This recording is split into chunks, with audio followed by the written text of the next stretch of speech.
इस आयोजन में अभी अभी जिनने अपना विस्तार से विषय रखा, नॉर्वे के पूर्व पर्यावरण मंत्री Shri Eric Solheim ji, Shrimati Manjubala Joshi ji, doctor Anil Kothari DG MP CST, इस अवसर पर मौजूद आप सब पर्यावरण प्रेमी मित्रों, भाइयों बहनों, प्यारे विद्यार्थी साथियों, पत्रकार बंधुओं,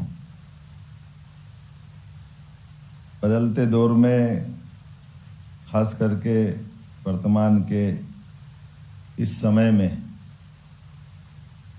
दुनिया एक अलग दौर से गुजर रही है और कमोबेश ये वो दौर भी है जब हम अपने भारतीय जीवन पद्धति, रहन सहन, हमारी मान्यताएं, हमारे रीति रिवाज, इन सबको इनके साथ तालमेल करें तो कई सारे उमड़ते घुमड़ते प्रश्नों के उत्तर भी हमको दिखाई दे रहे हैं।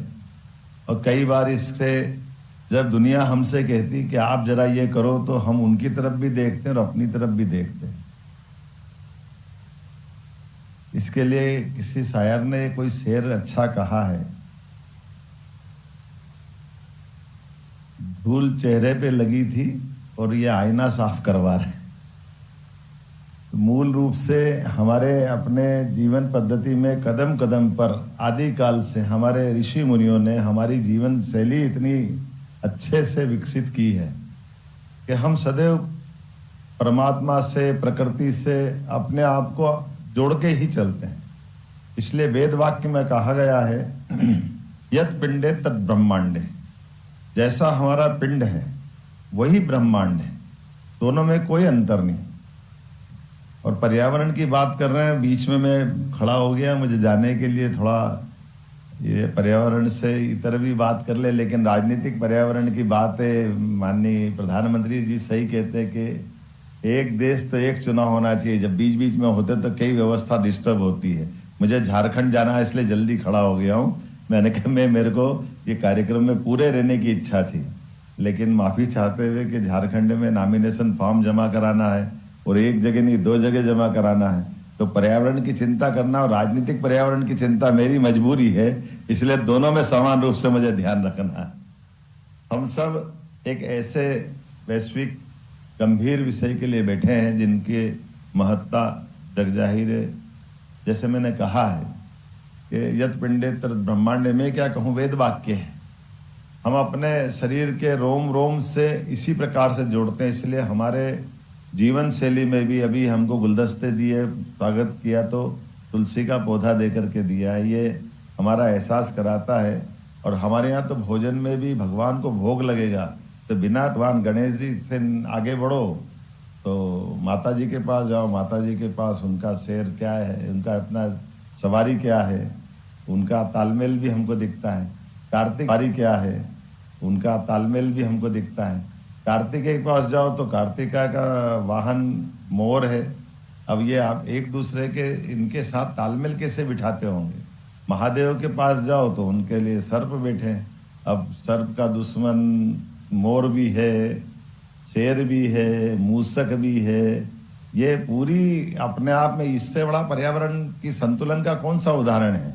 सब बैठे अपनी अपनी जगह और महादेव अपनी जगह सीधे गंगा स्नान कर रहे हैं। उनको भी उससे भी और आवश्यकता पड़ रही है। हमारे यहाँ ये अपन कल्पना करते जाओ इन सारी बातों का, सबका संतुलन बनाए रखना। और इसीलिए इस प्रकार से नहीं और आगे बढ़ के देखें तो हमारे यहाँ तो ये जो हमारा सौर ग्रह है, सौर परिवार है, अभी अपन सौर पे तो जाएंगे। तो आप बताइए, हमने आके सबसे पहले दीप प्रज्वलन कराया। अब दीप प्रज्वलन क्यों कराना चाहिए। कोई भी आरती करोगे तो आरती के समय हमारा हाथ गोल क्यों घूमना चाहिए, ये आड़ा टेढ़ा क्यों नहीं जा सकता, ऊपर नीचे क्यों नहीं जा सकता। ये सब सूर्य आराधना का प्रतीक तो है ही है।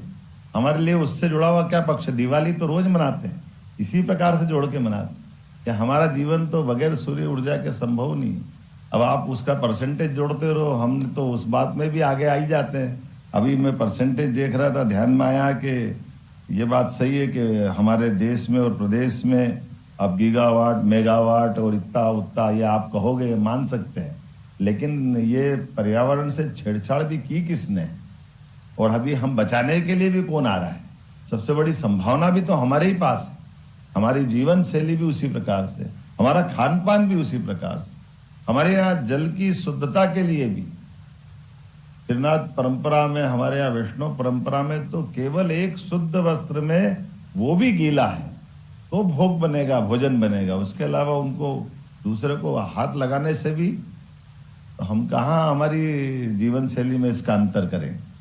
लेकिन फिर भी आज के इस दौर में, बदलते समय में, जो माननीय प्रधानमंत्री ने 500 गीगावाट का लक्ष्य लिया है कि 2030 तक हम अपने इस वर्तमान के दौर में अपनी ऊर्जा की दृष्टि में आगे बढ़ेंगे, तो हम भी अपने मध्य प्रदेश का लक्ष्य भी बढ़ा लेके चल रहे हैं। और खास करके मध्य प्रदेश तो प्रकृति के वरदान के रूप में आया, परमात्मा की विशेष कृपा हमारे पे से, इसलिए हम प्रगति भी चाहते हैं लेकिन प्रकृति भी चाहते हैं, दोनों का तालमेल करा के लेके चलना चाहते हैं, दोनों में कोई अंतर नहीं करते। ये परमात्मा की कृपा भी है और हमारी जीवन पद्धति भी है।